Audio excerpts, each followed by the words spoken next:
if it comes to self-love, don't feel under pressure that you should love yourself more. That's not the point. It is not something that you need to do or something like that. It will happen naturally if you understand yourself more, and if you see that the value of a human being is not only dependent on what they do and how they look and how smart they are and whatever, but it is also that we have, this is the second kind of self-worth, and we also have the first kind of self-worth, which is our self-worth as a human being. And as a human being, we are so worthy. You cannot measure the worth of a human being because there is no limit.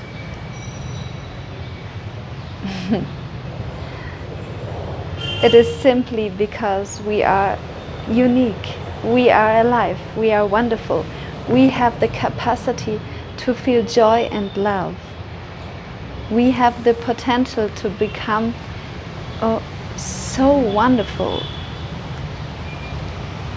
great creature, and we are on the way to that, even if some of us have turned into a direction where they are moving further away of their greatness and of their highest version.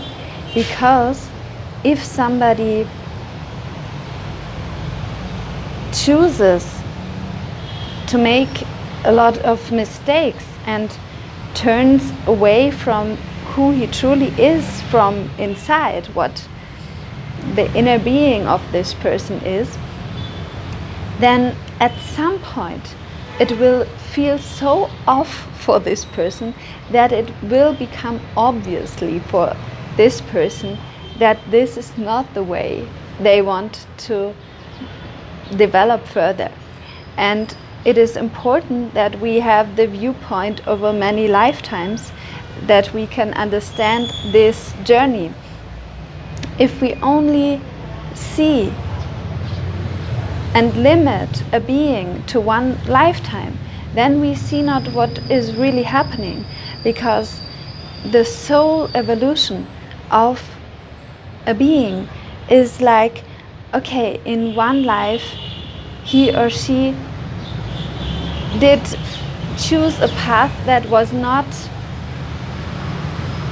very kind, for example, and through that experience and through feeling that would not feel so good, eventually in another lifetime this soul chooses another path. And of course you don't need to wait for a new lifetime, you can do that now. Or the people who did that, they can do that at any given moment, and maybe they need many lifetimes to make that choice to change their direction.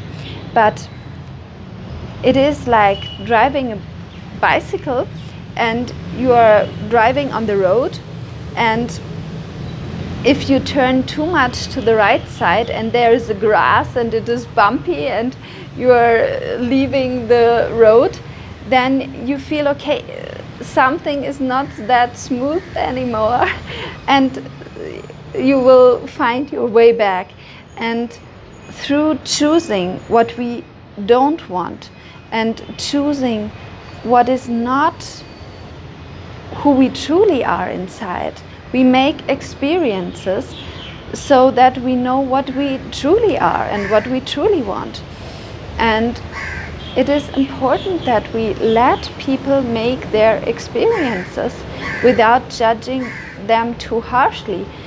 It is much better if we help them to find the way and to show them their own benefits by choosing a loving attitude towards others, because if we love others, then we become someone that we love themselves. We have more self-love for ourselves if we are a loving person. And that makes us happy. So they benefit if they choose to become more loving towards others. And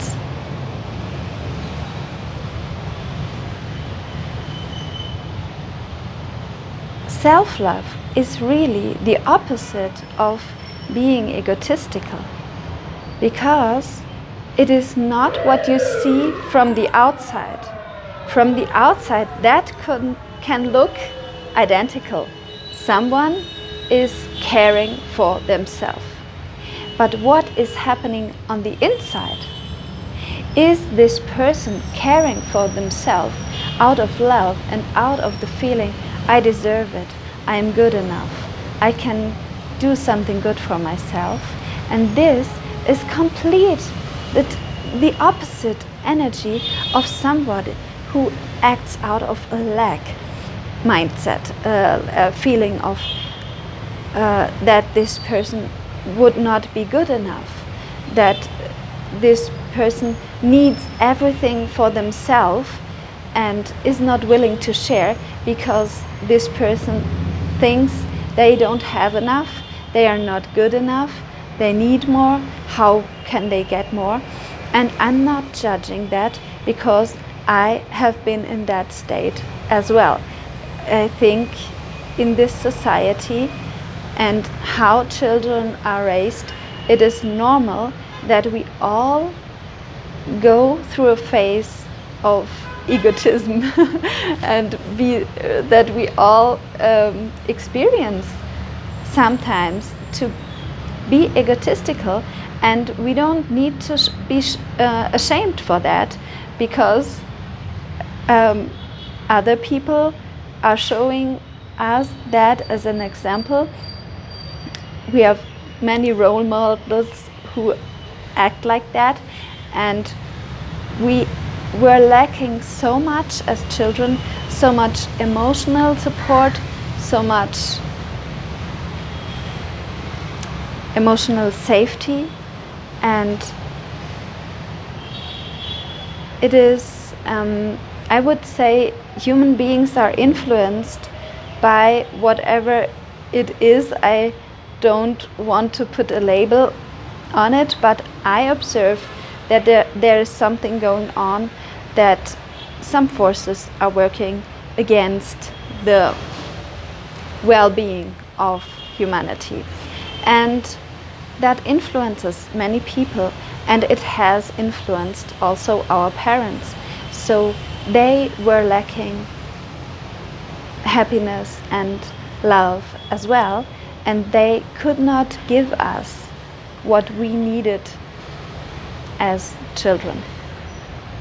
So nearly everybody grew up with a kind of lack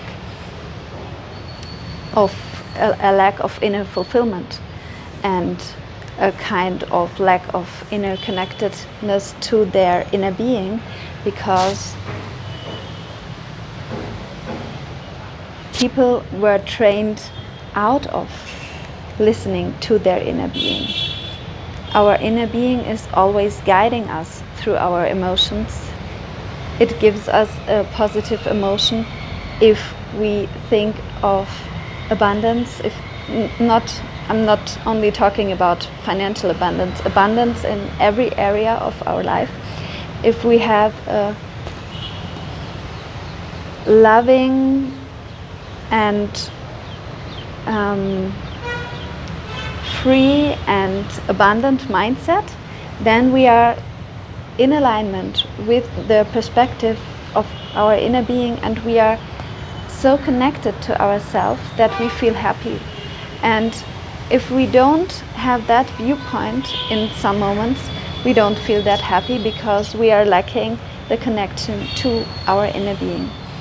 And because people did not knew that, and they think,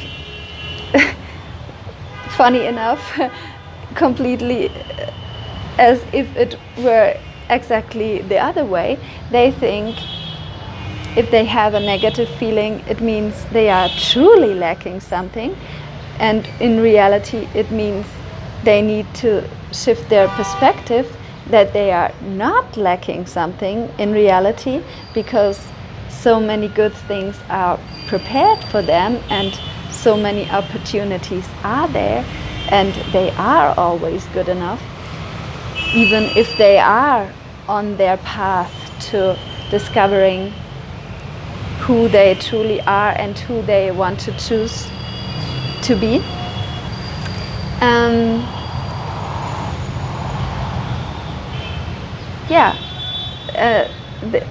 This is what a negative emotion truly means, and not that we are lacking something, but it is a reminder, and it is meant as a help for us from our inner being to help us to shift our perspective, so that we are in an abundant mindset again. And what I wanted to say with that is that egotism is the opposite of self-love, because self-love is coming from an inner place of abundance and an inner place of love, and being egotistical is coming from an inner place of lack. And even if it looks similar from the outside, it is in reality complete the opposite. And if you realize that, you allow yourself to love yourself more. You give yourself the permission, because you see it is not egotistical if you act from true self-love, from this inner place of fulfillment and happiness and love towards yourself. You are allowed to see yourself as good, and that is not arrogance, that is your nature. Arrogance is like being egotistical, someone who thinks he or she is not good enough, and he or she needs to present themselves in a certain light, only the good side of them, only the good personality traits, or they try to portray an image as if they were better than they truly feel, and that is not true confidence. Sometimes people making a step into more confidence through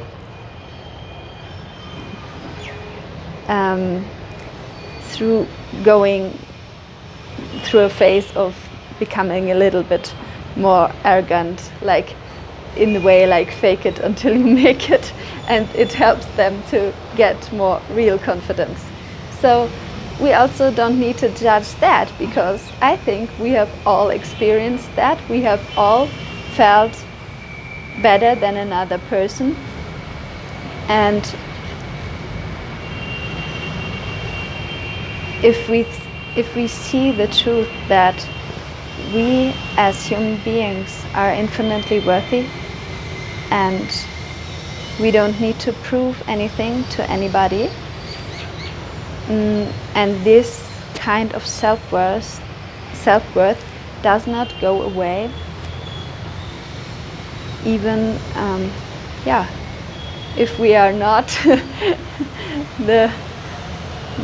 even if we don't have achieved anything that we want to achieve, it is not dependent on the second kind of self-worth, which is flexible, which raises and falls with your financial status, with your education, with how you look, with your health, whatever. but it does not change your value. If I would give you $1 million, you would not be a different person because of that. You would not be suddenly more worthy. You are that worthy now. And yeah, it would change your success, self-worth, yes, but it would not influence your value as a human being. You are always infinitely worthy, and you can never lose that self-worth that you have as a human being.